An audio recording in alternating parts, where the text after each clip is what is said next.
A great way to settle out your IRS tax debt is known as the PPIA, also known as the Partial Pay Installment Agreement. This is where you will not pay off your tax debt with the IRS because of a couple different factors. Number one is because you cannot afford to fully pay your balances. Number two, you may not qualify for a full settlement like the offer and compromise. And third is that there's something called the collection statute expiration date that might be right around the corner. And this is when the PPIA is a very great solution to settle out your taxes. The way it essentially works is this. I'll use an extreme example. Let's say you owe the IRS $1 million. There's no way in hell you could pay off $1 million. Let's say times were good and for whatever reasons you went through an audit and now you got slammed with interest penalties, this, that, and the other, and time has gone. Let's say 7 or 8 years have passed. So the moment that audit concluded, the moment that you owe the money, the IRS has 10 years to collect on that money. It's known as the CSED date, collection statute expiration date. And because this debt is now 7 or 8 years old, the IRS has only limited time to collect. Because in the next 2 or 3 years, this balance is going to be down to zero. Wow. So after you review your finances, you take a look at your income, your monthly expenses, and you have an amount that's left over, disposable income. Let's say this disposable income is $100 per month. So you make the IRS an offer. I will pay you $100 a month. I have financial hardship. I cannot pay you any more. If the IRS accepts that, they accepted a $100 payment plan on $1 million tax debt. And if you only paid that amount for 2 years, a total of $2,400 on your IRS back taxes for a tax debt of $1 million. Now, this solution comes into play, but you want to evaluate your totality of the circumstances and make sure that this is the right solution for you. So in order to qualify for this type of installment agreement, number one is you must be compliant with all your tax filings. If you have gone several years without filing your tax return, the IRS at the most, what they would want is the 6 most recent years for you to be in tax filing compliance. Now, what's highly recommended is that you also change your withholding if you're a wage earner.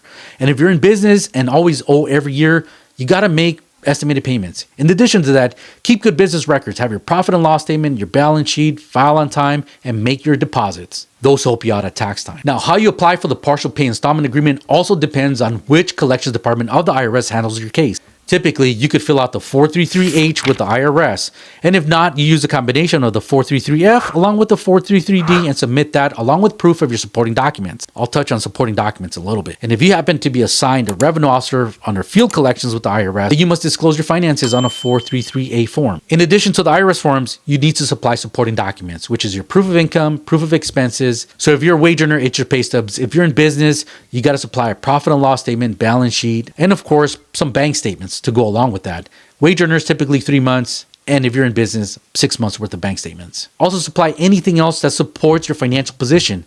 Any type of assets, what's the fair market value, what type of loans you have against it, proof of payment on the loans. Now, the PPIA is kind of cousins to either the CNC program and also the offer and compromise program because it all deals with your current finances, your ability to pay, your ability to borrow off assets or liquidate assets.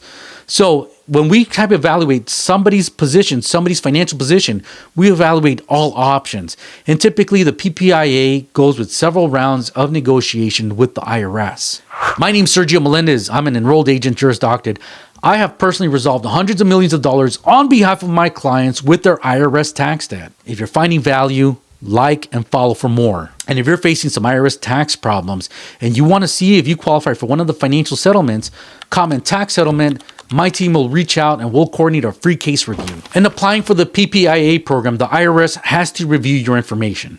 If they approve it, great. You could even set up these payments to be direct debit from your checking account, which is highly recommended. If you take the manual steps, always ensure that you're making the payment before the due date.